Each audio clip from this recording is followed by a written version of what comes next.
Hello વિદ્યાર્થી મિત્રો, ઉષ્મા ગતિશાસ્ત્ર એનો પ્રથમ નિયમ આપણે જોઈ લીધો છે અને પ્રથમ નિયમનો ગાણિતિક સ્વરૂપ ડેલ્ટા U બરાબર plus or minus Q plus or minus W. Clear? Plus ક્યારે લેવા, માઈનસ ક્યારે લેવા એની પણ આપણે ચર્ચા કરી લીધી અને આ સૂત્ર એ રીતે મેં સમજાવેલું છે કે જ્યારે કોઈ પણ પ્રણાલી એક અવસ્થામાંથી બીજી અવસ્થામાં જ્યારે પ્રયાણ કરે છે ત્યારે એને માર્ગમાં બે રાશિનો સામનો કરવો પડે, એક ઉષ્મા અને બીજું કાર્ય. અને બંને રાશિ ક્યારે પ્લસ લેવાની ક્યારે માઈનસ લેવાની એની આપણે ચર્ચા કરેલી. અમુક ઘટનાઓમાં બેમાંથી એક જ રાશિ પિક્ચરમાં આવતી હોય, બીજી શૂન્ય પણ હોઈ શકે, એની પણ આપણે ચર્ચા કરેલી. અને આ સૂત્ર જે છે એ વ્યાપક સૂત્ર છે, બરાબર? આ ક્લિયર હોવું જોઈએ. આજે આપણે આ જે કાર્ય છે એના વિશે થોડીક ચર્ચા કરવાના છીએ અને કાર્યનો ઉલ્લેખ ઉષ્મા ગતિશાસ્ત્રના પ્રથમ નિયમમાં છે. એટલે ટેક્સ્ટબુકની અંદર પ્રથમ નિયમના અનુપ્રયોગો એવું ટાઇટલ આપીને કાર્યને સમજાયેલું છે. આપણે ડાયરેક્ટ કાર્ય શું છે એના વિશે સમજી લઈશું. કાર્ય ફિઝિક્સની ભાષામાં જો આપણે દર્શાવવું હોય કાર્યને, તો દરેક વિદ્યાર્થીને ખબર જ છે કે કાર્ય બરાબર બળ ગુણ્યા સ્થાનાંતર. આ બધાને ખબર છે, કાર્ય બરાબર બળ ગુણ્યા સ્થાનાંતર. આ એક સામાન્ય સૂત્ર બધાને ખબર છે. ત્યારબાદ આ જે કાર્ય છે એના બે પ્રકાર છે. કાર્યના કેટલા પ્રકાર છે? બે. એક કાર્યને વિદ્યુતીય કાર્ય એવું કહેવામાં આવે છે અને બીજું જે કાર્ય છે એને યાંત્રિક કાર્ય એવું કહેવામાં આવે છે. વિદ્યુતીય કાર્ય એટલે W ઇલેક્ટ્રિકલ આવું લખાય છે. યાંત્રિક કાર્ય એટલે W મિકેનિકલ આવો શબ્દ વપરાય છે. ત્યારબાદ વિદ્યુતીય કાર્ય ખાસ કરીને જે પ્રણાલીમાં આયનો સંકળાયેલા હોય ત્યાં ઉપયોગી છે અને યાંત્રિક કાર્ય જે પ્રણાલીમાં વાયુ સંકળાયેલા હોય એના માટે છે. આયનો જે સંકળાયેલા છે એના માટે થોડીક તમારે રાહ જોવાની છે. એના માટે ધોરણ 12 ની અંદર તમારે વિદ્યુત રાસાયણિક કોષ ભણવાનો આવશે, એની અંદર આ બધી ચર્ચા થશે. અત્યારે આપણે ઉષ્મા ગતિશાસ્ત્રમાં યાંત્રિક કાર્યની ચર્ચા કરવાની છે, આ કાર્યની નહીં. આના વિશે બહુ વિચારવાનું રહેતું નથી અને યાંત્રિક કાર્યમાં પણ મેં કીધું એ પ્રમાણે કે તમારે વાયુ પ્રણાલી વિચારવાની છે. કેવી પ્રણાલી? વાયુ. આ એક મગજમાં હોવું જોઈએ. અને વાયુ પ્રણાલી સાથે જે સંકળાયેલું કાર્ય છે એને પીવી પ્રકારનું કાર્ય કહે છે. કયા પ્રકારનું? પીવી પ્રકારનું કાર્ય. એમણા આપણે જોઈએ છે, બરાબર? તો દરેક વિદ્યાર્થી પહેલા ચોપડાની અંદર આ રીતે થોડું લખી રાખો એટલે તમારા મગજમાં રહે. કાર્ય બરાબર બળ ગુણ્યા સ્થાનાંતર. નંબર 1, કાર્યના બે ભાગ પાડી દો: વિદ્યુતીય કાર્ય, યાંત્રિક કાર્ય. Electrical work, mechanical work. આયનો સંકળાયેલા હોય, આયનો સંકળાયેલ, બરાબર? અને ઉદાહરણ છે વિદ્યુત રાસાયણિક કોષ. આની અંદર લખો વાયુ પ્રણાલી અને આ કાર્યને આપણે પીવી પ્રકારનું કાર્ય એવું નામ આપશું, બરાબર? ચાલો હવે એ સમજવા માટે આપણે એક આકૃતિ લઈશું. આ એક પાત્ર છે, સમજી લો. આ પાત્રની અંદર વાયુ ભરેલો છે. પિસ્ટન વાળી જે આકૃતિ છે એની ફરી ચર્ચા કરું છું. આ વાયુ ભરેલો છે, બરાબર? ધ્યાન આપજો. અત્યારે વાયુ અહીંયા છે, સમજી લો, અને એના ઉપર પિસ્ટન આપણે મૂકી દીધો છે. પિસ્ટન દ્વારા જે દબાણ છે એને P એક્સટર્નલ એવું કહે છે. P એક્સટર્નલ એટલે બાહ્ય દબાણ, અને બાહ્ય દબાણ કેવું છે? અચળ છે. એનું કારણ કે આપણો પ્રક્રમ સમદાબી છે. આ એક મગજમાં છે, બરાબર. હવે ધ્યાન આપજો. હવે આ જે પિસ્ટન જે છે, આ પિસ્ટન એમાં E બરાબર સંપર્ક સપાટીનો ક્ષેત્રફળ. સંપર્ક સપાટીનું ક્ષેત્રફળ એટલે જે વર્તુળાકાર હોય આ વાસ્તવમાં રચનાકી, એમાં જે પ્લેટ હોય અંદરની એનું ક્ષેત્રફળ છે એને A કહેવાય. સંપર્ક સપાટીનું ક્ષેત્રફળ, બરાબર. હવે ધ્યાન આપજો. શરૂઆતમાં આ જે વાયુ છે, વાયુ, બરાબર, એનું કદ ધારો કે V1 છે, બરાબર. એટલે અહીંયા હું લખું છું V1 બરાબર વાયુનો પ્રારંભિક કદ. એટલે આખી એક આકૃતિ મેં સેટ કરી છે કે પાત્ર લીધું છે, એમાં વાયુ છે, વાયુના ઉપર પિસ્ટન મૂકી દીધું, પિસ્ટન મૂકીને આપણે જતું રહેવાનું. એટલે બાહ્ય દબાણ કેવું કહેવાય? અચળ કહેવાય. આ વાયુનું શરૂઆતનું કદ V1 છે, બરાબર છે. આ જે વાયુ છે એનું પોતાનું દબાણ પણ હોય, વાયુનું પોતાનું દબાણ પણ હોય, એને PI કહેવાય. આ એટલે વાયુનું ઇનસાઇડ, વાયુનું પોતાનું દબાણ, અંદરનું દબાણ એમ એ આમ છે. અને ઉપર કોણ છે? પિસ્ટનનું દબાણ P એક્સટર્નલ છે. તો આવી એક સરસ મજાની આકૃતિ મેં તમને સમજાવી છે, બરાબર. આવી એક આકૃતિ દોરી દો વ્યવસ્થિત. દરેક વિદ્યાર્થી આકૃતિ દોરી દે છે.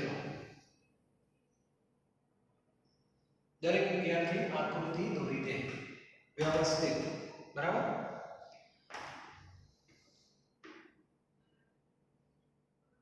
ચાલો આકૃતિ દોરાઈ ગઈ. આકૃતિ દોર્યા પછી પહેલી જે ઘટના હતી એ પણ આપણે વિચારશું, સમતાપીને બધું, બરાબર.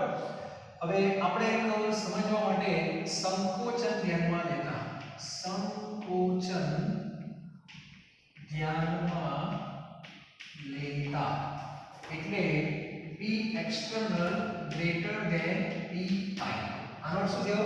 બાહ્ય દબાણ આંતરિક દબાણ કરતા વધારે છે. એટલે આમાં થવાનું કેવું?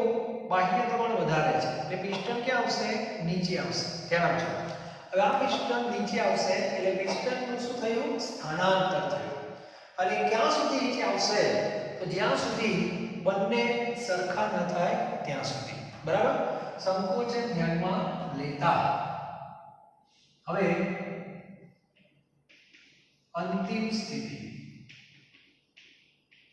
અંતિમ સ્થિતિનો અર્થ એવો થાય કે P external is equal to VI, બરાબર. પછી V2 બરાબર વાયુનો અંતિમ કદ. હવે આકૃતિમાં અંદર ને અંદર આપણે થોડું બતાવી દઈએ છીએ, ધ્યાન રાખજો. હવે એક પિસ્ટન અહીં સુધી નીચે આવે, અહીંયા સુધી નીચે આવે, બરાબર. હવે આગળ ચલો. તો અંતિમ કદ, આ જે કદ છે કેટલું થયું? V2. તો આટલો જે ભાગ છે એને ડેલ્ટા V કહેવાય. ડેલ્ટા V એટલે કદમાં થતો ફેરફાર. ત્યાં જો બહુ સરળ છે, એકદમ સામાન્ય આકૃતિ છે. શરૂઆતમાં વાયુનું કદ V1 છે, પિસ્ટનનું દબાણ વધારે હતું, પિસ્ટન નીચે આવી ગયો. ક્યાં સુધી નીચે આવે? તો બંનેના દબાણ સરખા થાય ત્યાં સુધી. અને એ ગાળામાં આટલું ડેલ્ટા V જેટલું કદ ઘટ્યું એટલે એને કહેવાય સંકોચન. આ ઉપર પણ લેવાય, પણ અત્યારે સંકોચન ધ્યાનમાં લેતા, બરાબર. અંતિમ કદ, અંતિમ સ્થિતિ જ્યારે આવે ત્યારે બંને કેવા થઈ જાય? સરખા થઈ જાય. અને V2 બરાબર વાયુનું અંતિમ કદ. આ સૂત્ર આવી ગયું. ચાલો હવે દરેક વિદ્યાર્થીએ આટલું પહેલા મગજમાં હોવું જોઈએ. હવે આપણે આગળ વધીએ. ચાલો હવે આ જે સૂત્ર છે કાર્યનો, આ જે સૂત્ર છે આપણું કાર્યનો, બરાબર. એને ધીરે ધીરે આગળ વધારીએ તો કાર્ય બરાબર શું છે? ધ્યાન આપજો. બળ ગુણ્યા સ્થાનાંતર. બળ એટલે અંગ્રેજીમાં ફોર્સ કહેવાય. અને બીજું એક સૂત્ર પણ કહી દઉં, એક કામ કરી દો. અહીંયા લખું છું, અહીંયા લખું. ચાલો હવે દબાણ બરાબર બળ ભાગ્યા ક્ષેત્રફળ. ચાલો આમાં કોઈ તકલીફ ખરી? દબાણ બરાબર બળ ભાગ્યા ક્ષેત્રફળ. એટલે દબાણની વ્યાખ્યા છે એકમ સપાટીના ક્ષેત્રફળ ઉપર લાગતું બળ, એને દબાણ કહેવાય. તો દબાણ બરાબર બળ ભાગ્યા ક્ષેત્રફળ છે, માટે બળ બરાબર શું કહેવાય? દબાણ ગુણ્યા ક્ષેત્રફળ. બરાબર? દબાણ એટલે કોઈ દબાણ પિસ્ટન વાળું એટલે B એક્સટર્નલ અને ક્ષેત્રફળને શું કહેવાય? E કહેવાય. એટલે આ કિંમત અહીંયા મૂકું છું, બળની જગ્યાએ P એક્સટર્નલ એટલે કે બાહ્ય દબાણ ઇન્ટુ A. હવે સ્થાનાંતર એટલે પિસ્ટન અહીંથી આવ્યો કે ના? તો સ્થાનાંતર કેટલું થયું? તો એ લખું છું L બરાબર સ્થાનાંતર. ખ્યાલ આવી જશે? એટલે અહીંયા લખવાનું મારે બરાબર છે, બરાબર P external A into L. હવે મને જવાબ આપો, આ લંબાઈ એવું કહેવાય અને આ એરિયા છે. એટલે આ બતાવે છે શું? મને આટલો ભાગ શું બતાવે? ઘનફળ બતાવે. આ ક્ષેત્રફળ છે મીટર ઇન્ટુ મીટર, અને આ મીટર મીટરનું ક્યુબ એટલે ક્ષેત્રફળ, સોરી ઘનફળ. ઘનફળ એટલે કદ, એટલે P એક્સટર્નલ ડેલ્ટા V. અને આ થઈ ગયું આપણું કાર્ય. બરાબર? અને હવે ઉષ્માગતિશાસ્ત્રની પ્રણાલી પ્રમાણે W minus P external delta V. અને કેમ લખી માઇનસ? ઉષ્માગતિશાસ્ત્રની પ્રણાલી પ્રમાણે. એટલે ઉષ્માગતિશાસ્ત્રના જે કંઈ આપણા નિયમો છે એમાં કાર્યનું સૂત્ર જ્યારે પણ તમે લખો ત્યારે આગળ માઇનસ લખવાનું. શું કામ? એમાં કહું છું. બરાબર? એટલે W બરાબર minus P external delta V. આ તમારું સૂત્ર થઈ ગયું. અને એટલા માટે રૂટીનમાં બધા બોલે છે W બરાબર P delta V, P delta V, P delta V, P delta V. આવો ફિઝિક્સ વાળા પણ બોલશે જ્યારે સમય આપશે ત્યારે. બરાબર? તો દરેક વિદ્યાર્થીના મગજમાં બીજું કંઈ નથી કે કાર્યને આપણે સમજવું છે. તો કાર્યને સમજવા માટે આ જે સૂત્ર છે બળ ગુણ્યા સ્થાનાંતર, એને સમજવા માટે આપણે આ એક ઉદાહરણ લીધું છે જેમાં વાયુ સંકળાયેલો છે, વાયુ પ્રણાલી સંકળાયેલી છે. બરાબર? ફરીથી એકવાર જોઈ લો. શરૂઆતમાં પિસ્ટન ઉપર છે, વાયુનું કદ V1 છે. બરાબર? સંપર્ક સપાટીનું ક્ષેત્રફળ A છે. આ બધી ખબર હોવી જોઈએ. પિસ્ટન દ્વારા મળતું દબાણ P એક્સટર્નલ છે, એને બાહ્ય દબાણ કહેવાય. વાયુનું દબાણ PI છે, એ ખૂબ ઓછું હોય છે. ઓછું હોય એટલે સીધી કઈ ઘટના થવાની? સંકોચન ધ્યાનમાં લીધું છે મેં અત્યારે. સંકોચન થાય એટલે પિસ્ટન ક્યાં આવશે? નીચે આવશે. નીચે આવે એટલે શું થાય? સ્થાનાંતર થાય. કેટલું સ્થાનાંતર થયું? તો L જેટલું થયું. આ L એટલે શું બતાવે? કદમાં થતો ફેરફાર. કહી શકાય એટલા ભાગમાં કદનો ફેરફાર પણ થયેલો છે. બરાબર? આ V2 આટલા છે અને આ V1 છે. ક્લિયર? અને આ રીતે આપણે આખી ઘટનાને સમજી શકીએ. ત્યારબાદ દબાણ બરાબર બળ ભાગ્યા ક્ષેત્રફળ, માટે બળ બરાબર દબાણ ગુણ્યા ક્ષેત્રફળ. P એક્સટર્નલ એ કિંમત મૂકી દો into A into L delta V. તો આ સૂત્ર થઈ ગયું કાર્યનો. બરાબર? હવે ઋણ દિશાની શું કામ આવી છે એની આપણે ચર્ચા કરીએ છીએ હમણાં. બરાબર? તો દરેક વિદ્યાર્થી પહેલા આટલું વ્યવસ્થિત લખી લે. બરાબર? આટલું વ્યવસ્થિત લખી લો.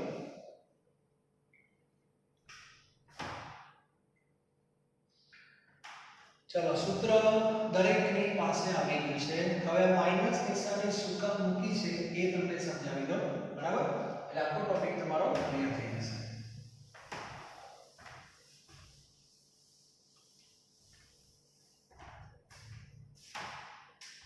ચલો, હવે સૌથી પહેલા કેસ 1, પહેલો કેસ. બરાબર? પહેલો કેસ 1 એટલે આપણો સંકોચન. સંકોચનનો અર્થ એવો થાય કે પિસ્ટન ઉપરથી નીચે આવે છે. તો મને ખાલી એટલો જવાબ આપજો. પહેલા વાયુનું કદ V1 આટલું હતું, વધારે હતું, અને સંકોચન થાય પિસ્ટન નીચે આવી ગયો એટલે કદ આટલું થઈ ગયું. તો સંકોચન થાય ત્યારે V1 less than V1 greater than V2. બરાબર છે? પહેલા કદ વધારે પછી ઓછું હોય. હવે મને જવાબ આપો ડેલ્ટા V નું સૂત્ર શું થાય? V2 V1. V2 V2 minus V1 માટે ડેલ્ટા V નું મૂલ્ય શેમાં આવશે? ઋણાંશ. સાચું કે ખોટું? V2 માઈનસ V1 છે, V1 મોટા છે, V2 નાના છે, તો V2 માઈનસ V1 શેમાં આવશે? ઋણમાં આવશે. એટલે ડેલ્ટા V ઋણ થઈ જાય. હવે ઉષ્માગતિશાસ્ત્ર એવું કહે છે કે તમારે આ સૂત્ર લખવાનું પ્રમાણે, બરાબર? ચાલો, ડેલ્ટા V નું મૂલ્ય કેવું? ઋણ. માઈનસ માઈનસ પ્લસ, તો W નું મૂલ્ય ધન આવે, બરાબર? W નું મૂલ્ય ધન આવે. અને આપણે ગઈકાલે એવી વાત કરી હતી કે પ્રણાલીના ઉપર કાર્ય થાય એટલે પિસ્ટન નીચે આવે એને શું કહેવાય? પ્રણાલીના ઉપર કાર્ય થાય. અને પ્રણાલી ઉપર જે કાર્ય આવે એ ધન આવવું જોઈએ. ધન આવી ગયું. ડબલ નું મૂલ્ય ધન આવે એટલે કે પ્રણાલી ઉપર કાર્ય થાય. હવે ખ્યાલ આવી ગયો? એટલે આ ઋણ નિશાની મૂકવા પાછળનું કારણ એ છે કે ગઈકાલે જે સંકેત નક્કી થયા એ સંકેત સાચા તો જ પડે જો સૂત્રની અંદર માઈનસ મૂકી દેવામાં આવે તો. અને આ પ્રમાણે તમે જો કાર્ય કરશો તો આપણા પ્રમાણે બધા જવાબ આવી જશે. તો સંકોચનનો અર્થ એવો થાય, કે કાર્ય ધન આવવું જોઈએ. તો કાર્ય ધન તો જ આવે જો આ પ્રમાણે સૂત્ર લખવામાં આવે તો જ. કારણ કે V2 એનો સંબંધ છે, બરાબર? તો દરેક વિદ્યાર્થી કેસ 1 લખી દો. ચાલો, આને કહેવાય કેસ 1 સંકોચન. ચાલો, સ્ક્રીનશોટ પાડી દો. ત્યાર પછી કેસ 2.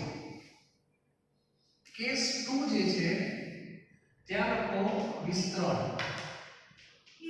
વિસ્તરણનો અર્થ એવો થાય કે પિસ્ટન ઉપર જાય. ક્યારેક આવું બની શકે જો વાયુનું પોતાનું દબાણ પિસ્ટન કરતા વધારે હોય તો નીચેથી ધક્કો આવે એટલે પિસ્ટન ક્યાં જાય? ઉપર જાય એટલે V1 less than V2. V1 આટલા, V2 આટલા. અને ક્યાં સુધી પિસ્ટન ઉપર જાય? તો વાયુનું દબાણ અને બાહ્ય દબાણ સરખા થાય ત્યાં સુધી. ઓકે? તો આ કેસમાં ડેલ્ટા V નું મૂલ્ય શું આવશે? ડેલ્ટા V નું મૂલ્ય ધન આવશે. V2 માઈનસ ધન આવે. તો ડબલ V બરાબર માઈનસ થી ડેલ્ટા V પ્રમાણે ડબલ V નું મૂલ્ય ઋણ આવે, બરાબર? અને એટલે કે પ્રણાલી ઉપર નહીં, પ્રણાલી દ્વારા કાર્ય થાય. આ સાબિત થઈ ગયું, બરાબર? તો આ કેસ નંબર 2 છે. અને કેસ નંબર 3 આપણે ખાલી સમજીએ. કેસ નંબર 3 સમજવું હોય તો, બરાબર? કેસ નંબર 3 માં ધારો કે તમને એવું કે વિસ્તરણ પણ થતું નથી. વિસ્તરણ ન થાય, સંકોચન પણ ન થાય. જે સ્થિતિ સવારે 6 વાગે હતી એની એ સ્થિતિ સાંજે 6 વાગે એમના એમ જ છે, કોઈ ફેરફાર નહીં. એનો અર્થ કે V1 બરાબર V2, ડેલ્ટા V નું મૂલ્ય 0, ડબલ V નું મૂલ્ય પણ 0. અને ડબલ V નું મૂલ્ય 0 આવે એટલે પ્રણાલી ઉપર કે પ્રણાલી દ્વારા કોઈ પણ પ્રકારનું કાર્ય થતું નથી. ખ્યાલ આવ્યો? તો આ રીતે કાર્યનું સૂત્ર આપણે લખી શકીએ. તો દરેક વિદ્યાર્થીના મગજમાં કાર્ય શું છે પહેલા ખબર હોવી જોઈએ. તો આ એક સામાન્ય સમજ મેં તમને આપી છે ને કાર્યની. આમાં મેં જે ઉદાહરણ લીધું છે એ માત્ર વાયુના સંદર્ભમાં જ લીધેલું છે, બરાબર? આની આ જ વસ્તુ હું તમને રાસાયણિક પ્રક્રિયાના સંદર્ભમાં પણ સમજાવી શકું છું. અને એ મેં તમને આગળની થિયરીમાં કહેલું છે. તો એ પણ ફરી એકવાર તમને કહી દઉં, ધ્યાન આપજો. ચલો, આ છે આપણે પિસ્ટન. ઓકે?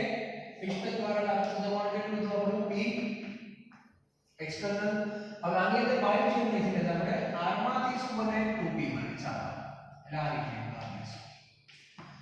એટલે આ ઉદાહરણ જે મેં લીધું એ વાયુનું લીધું હવે. સોરી, રાસાયણિક પ્રક્રિયા. એટલે પ્રક્રિયકમાંથી શું બને? નિપજ. પણ છેવટે પ્રણાલી તો વાયુ છે. તો એક જેમ બેનું પ્રમાણ કહેવાય ના કહેવાય? તો આગળ મેં ચર્ચા કરી હતી. એક જેમ બેનું પ્રમાણ છે એનો શું થયું કે પ્રક્રિયકના જેટલા મોલ હોય એના કરતા નિપજના મોલ વધતા જાય. નિપજના મોલ વધે એટલે મોલ વધે એટલે કદ વધે. એટલે નીચેથી ધક્કો આવે એટલે પિસ્ટન ક્યાં જાય? ઉપર.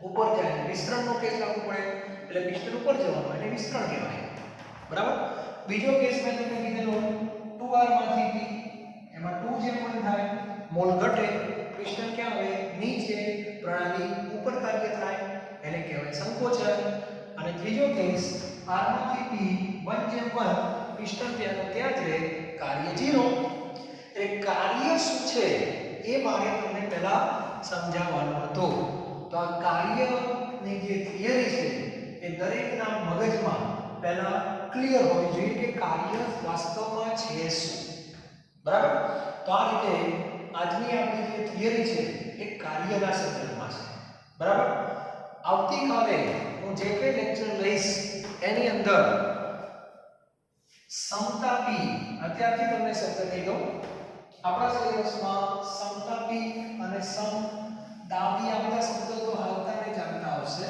બરાબર આવતીકાલે આપણે શું કરવા જઈ રહ્યા છીએ તો આવતીકાલે આપણે 3 કાર્યની ચર્ચા કરવાની છે કેટલા કાર્યની 3 કાર્ય પહેલું કાર્ય જે તમારે આવશે બરાબર એ કાર્ય આવશે સમતાપી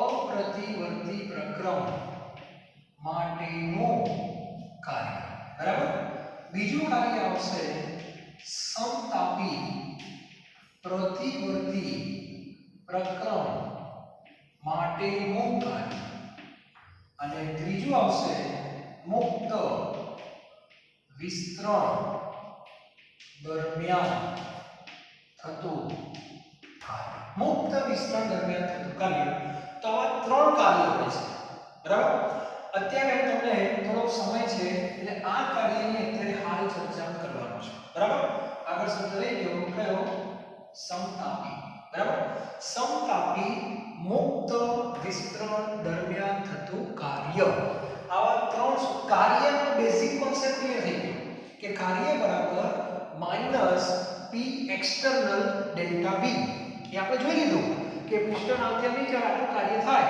એટલે કાર્યનો બેઝિક ખ્યાલ તમને ખબર પડી ગઈ હવે આવતીકાલે આપણે ચર્ચા શું કરવાની છે એ તમને સમજાવું તો અપ્રતિવર્તી નો અર્થ એવો થાય કે ત્યાં જો ધારો કે અત્યારે આ પ્રારંભિક સ્થિતિ આટલી છે ઓકે હવે અહીંથી પિસ્ટન અહીં આવે છે એ મેં તમને અત્યારે જનરલ કીધું તો પ્રારંભિક અને અંતિમ એવું મેં તમને કહી દીધું પણ પ્રારંભિકમાંથી અંતિમ અવસ્થામાં બે રીતે અવાય છે ઘણા કે શું વાત કરો છો સાહેબ હા પહેલી રીત આ છે ધ્યાન આપજો સંકોચન આમ 1 2 3 આ હોય આને અપ્રતિવર્તી કહેવાય બીજી રીત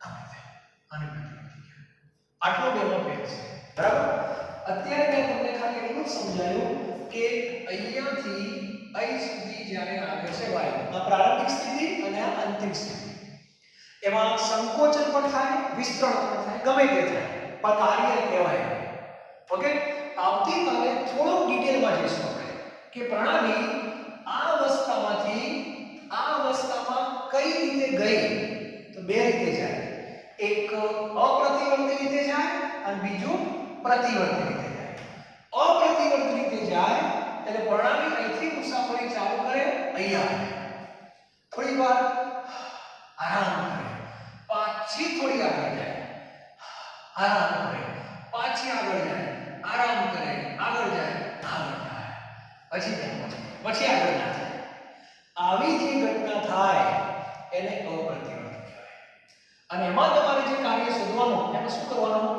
તો આ ભાગ આ ભાગ આ ભાગ આ ભાગ આ ભાગ દરેક નાના જે કાર્ય છે એ બધાનો સરવાળો કરી દેવાનો એ કુલ કાર્ય મળે કે ના મળે બરાબર અને બીજી ઘટના એવી છે બીજી ઘટના પ્રતિવર્તી છે એમાં આગળ મેં કહ્યું હતું નવરાત્રી 5 સ્ટેપ આગળ જાય આમ પાછું 2 સ્ટેપ પાછું આવે પાછું આગળ જાય પાછા આગળ જાય પાછા આગળ જાય પાછા એમ કરતા કરતા પહોંચી જાય અને આ ઘટના જ્યારે આવે ત્યારે તમારે સંકલન લેવું પડે શું લેવું પડે સંકલન લેવું પડે નાના સૂક્ષ્મ તબક્કામાં એ ઘટના થતી હોય બરાબર આવા અનંત તબક્કા થાય એટલે એમાં આપણે સંકલન લઈશું આમાં સંકલનની કોઈ જરૂર નથી ક્લિયર આમાં નાના નાના પણ સૂત્ર હા એનું જે બેઝિક સૂત્ર છે એ તો ફિક્સ જ છે આપણું કયું પી ડેલ્ટા આ મગજમાં ક્લિયર હોવું જોઈએ બરાબર એટલે આવતીકાલે જે લેક્ચર છે બહુ અગત્યનું છે આપણે પ્રણાલીને અહીંથી અહીં લઈ જવાના છીએ પણ બે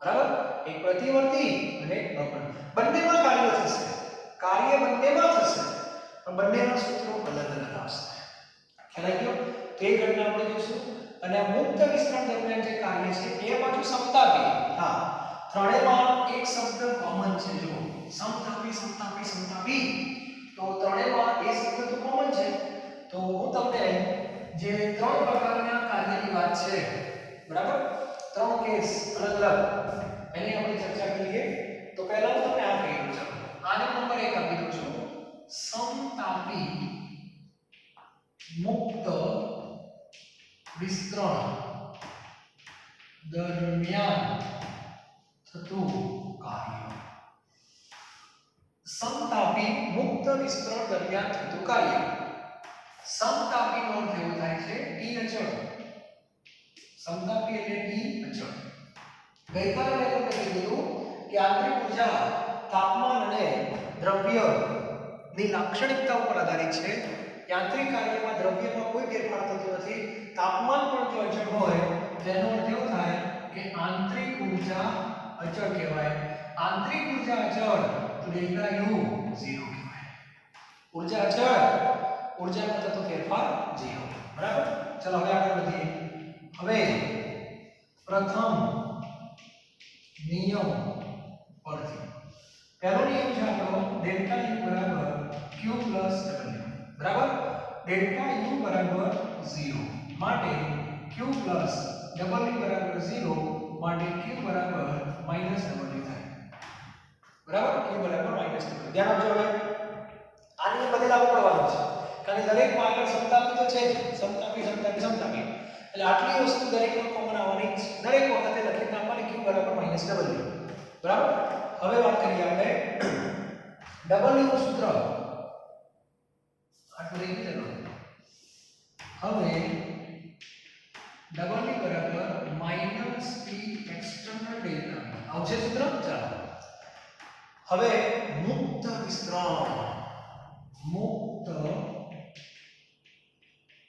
વિસ્તરણ એટલે શૂન્યાવકાશ મુક્ત વિસ્તરણ એટલે વાયુ જે છે એનું વિસ્તરણ થાય છે સામે કોઈ છે જ નહીં પિસ્ટન કશું જ નહીં મુક્ત રીતે આમ ફરવાનું એટલે સામે કોઈ અવરોધ જ નથી તો વિજ્ઞાનની ભાષામાં એને શૂન્યાવકાશ કહેવાય અને શૂન્યાવકાશનું દબાણ 0 છે બરાબર એટલે અહીંયા મુક્ત વિસ્તરણ એટલે શૂન્યાવકાશ એટલે p એક્સટર્નલ 0 થઈ જાય બરાબર એટલે સીધું w બરાબર 0 w0 અને w0 તો q બરાબર પણ 0 થાય બસ આટલી થિયરી છે એનો અર્થ એવો થયો દરેક વિદ્યાર્થીના મગજમાં અત્યારે આટલું ક્લિયર હોય છે આ એક નાની થિયરી કે સામાન્ય છે એની મેં ચર્ચા કરી કે સમતાપી મુક્ત વિસ્તરણ દરમિયાન થતું કાર્ય તો સમતાપી મુક્ત વિસ્તરણ શબ્દ આવે એટલે સામે તમારે શૂન્યાવકાશ સમજવાનો એટલે વાયુને આમ છોડી દીધો